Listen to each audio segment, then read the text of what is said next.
Let's make a Halloween card without any stamping necessary. Hello everyone, my name is Brennan, design team member for Stamp Anything, and welcome to the Stamp Anything YouTube channel, or my YouTube channel, just depending on where you're watching this. Today, I'm super excited to share with you a fun Halloween card that doesn't require any stamping. This is kind of crazy for me, because I stamp on every card, so kind of a challenge for me, but I really like how it came out. Just a quick note, all the Stamp Anything branded products you see in this video were sent to me free of charge as I am a design team member, and that is kind of the nature of it. So without further ado, let's get into this video so you can see this awesome, spooky, scary card. Also, can you believe I'm filming while it's still light out? When does that happen? So for this card, I want to start with the background here, and I'm going to be using my jelly plate. And I'm also going to be using some Stamp Anything ink cubes in the colors Celestial, Lavender Bloom, and Amethyst. Did I memorize these just for this video? Yes, I did. So, I want to create kind of a nice purple background that has an ombre look, and I'm going to go in with this Lavender Bloom first, since this is the lightest color, and I'm going to do probably about half of this jelly plate in this color, just because when you're using a jelly plate and then you brayer the colors together, I find the lighter colors tend to get eaten up by the darker ones, so it's good to put more of the lighter colors than the darker ones. Now I'm going to go in with that amethyst here, and I'm probably going to do only a couple rows of this, just so we can have a little bit of room at the bottom for that celestial. And now, for that last little piece down here, we'll go in with the celestial. So now with my brayer, which is caked in paste and paint and everything else, I'm going to brayer this out. And you're going to see why I put a lot more of that lighter color ink than the darker one. Because despite us not putting a lot of celestial or that much amethyst, you can see it went up a lot. So, since we put a ton of that lavender bloom, it's still there. Now I'm just going to go in with a piece of cardstock and I'm going to take this all up. I'm actually going to brayer over it. We have excess ink on there. It's fine. This is just a way to push the paper down into that plate and get a lot of that ink up. And now we should be good.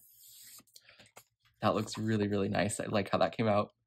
I do want to give a deckled edge to this, so I am going to use my deckled edge trimmer. And I'm going to take about 1/4 of an inch off of each side. So it's a 4 by 5 1/4 inch card front. So we're going to cut this down 1/4 inch there. Now we have our nice background that has a really cool deckled edge. So now, just to add a little bit more to this background, I'm going to go in with the Lavender Bloom ink again, and I'm just going to blend around the edges. This will add a little bit more interest as well as dimension.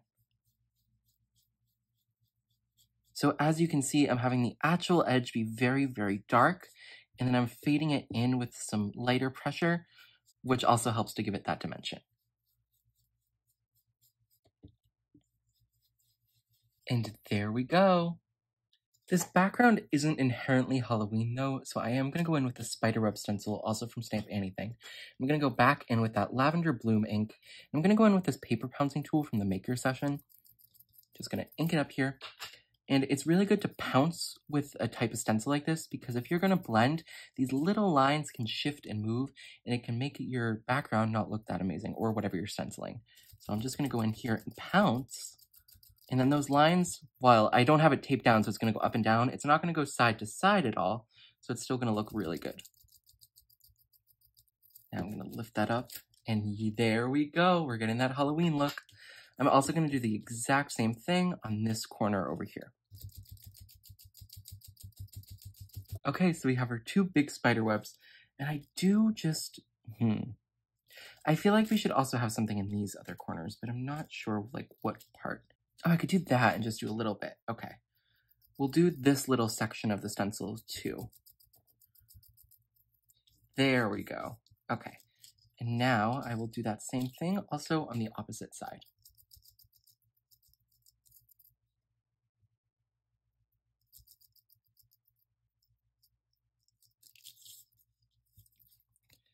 And there's our actual Halloween background now. Before I add my sentiment, I do want to add a little bit of white splatter. So I'm just going to take some white paint here. I'm going to put it on an acrylic block. And now I'm going to take my spray bottle and just add a little bit of water to that to water it down. Now I will mix this around with my fan brush. Okay, now that it's all combined, I tap some off on the side first, because sometimes we'll get big clumps like that, and I don't want any big clumps. So now I can just tap this on, and there we go. There's our white splatter. To finish off this card, I used the Spooky Sentiment die, also from Stamp Anything, and I put this on a white card base. Typically, I probably would have popped this up on some foam, but I am completely out of foam dots and foam tape, so we didn't have that option today. Okay, this card isn't scary, but it is spooky because I put a spooky word die on it. Thank you so much for watching, and I really hope you enjoyed this video. Have an amazing rest of your day, and bye! Happy crafting!